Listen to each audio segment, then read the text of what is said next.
Di era sekarang, kita dibanjiri sama informasi setiap detiknya. Dari sosial media, berita online, sampai chat teman yang sering banget kasih forward artikel. Tapi pertanyaannya, apakah semua informasi itu benar? Atau malah kita udah jadi korban informasi palsu dan gak sadar? Kalau lu gak punya skill yang satu ini, lu mungkin udah terjebak sama informasi yang salah dan gak sadar loh. Stay tuned, karena ini bisa jadi hal yang merubah cara lu mikir selama ini.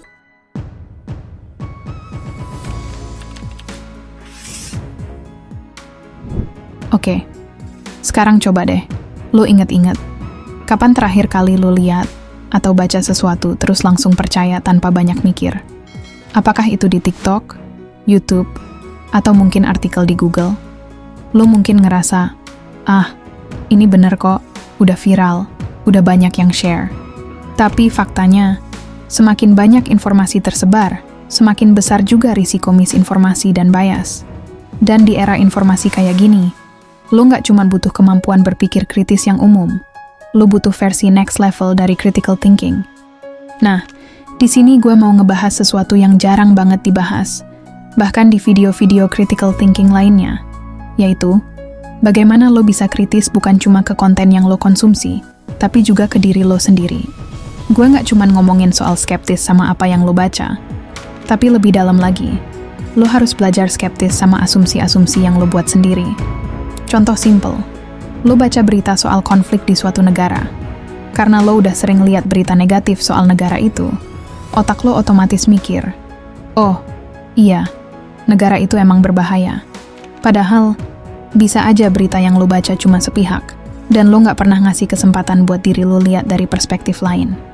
Jadi, pertama-tama, skill berpikir kritis yang kita perlu latih adalah metakognisi, alias kemampuan buat nge-challenge pikiran kita sendiri.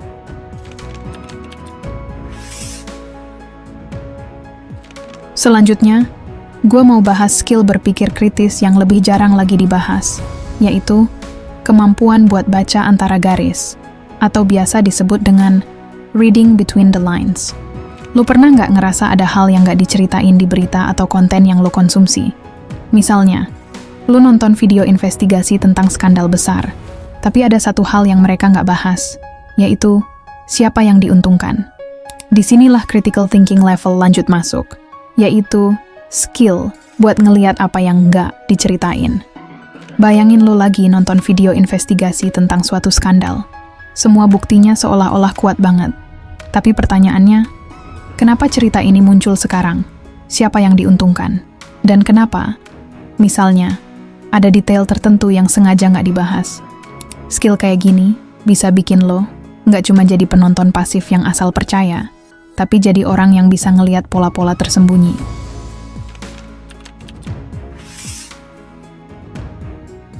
Gue juga mau angkat topik lain yang jarang banget dibahas soal critical thinking di era informasi, yaitu skill buat bedain popular opinion sama valid opinion.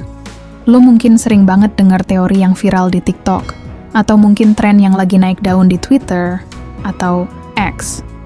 Sering kali, karena banyak yang ngomongin, kita mikir, oh, ini valid nih, karena banyak yang percaya. Tapi, critical thinking ngajarin kita buat ngeliat fakta-fakta objektif di balik semua popularitas itu. Popularitas bukan berarti kebenaran. Jadi penting banget buat kita selalu ngelakuin verifikasi dari sumber-sumber yang kompeten, bukan cuma ikut-ikutan tren yang viral.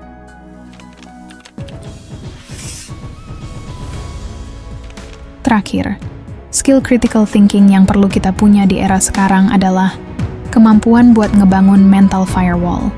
Di zaman dimana lu tiap hari bisa kebanjiran konten clickbait, fake news, dan opini toksik di sosial media, lu butuh sesuatu yang bisa ngefilter semua itu sebelum masuk ke otak lu.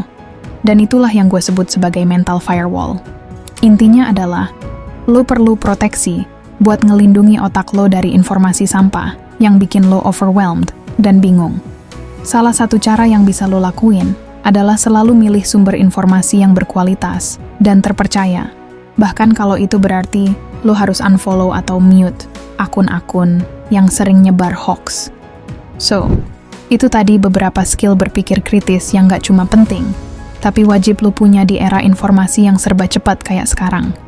Jangan sampai lo jadi korban informasi palsu, apalagi sampai bikin keputusan penting berdasarkan asumsi yang salah.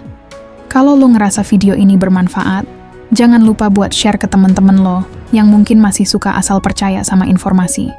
Dan pastikan juga buat subscribe, karena kita bakal ngebahas lebih dalam lagi soal cara-cara buat ngelindungi diri dari misinformasi, fake news, dan tips-tips buat ningkatin kemampuan berpikir kritis lo. Gue yakin, dengan lo punya skill-skill ini, lo bakal lebih siap menghadapi dunia yang penuh dengan informasi simpang siur kayak sekarang. So, terima kasih sudah menonton video ini. Sampai jumpa di video berikutnya.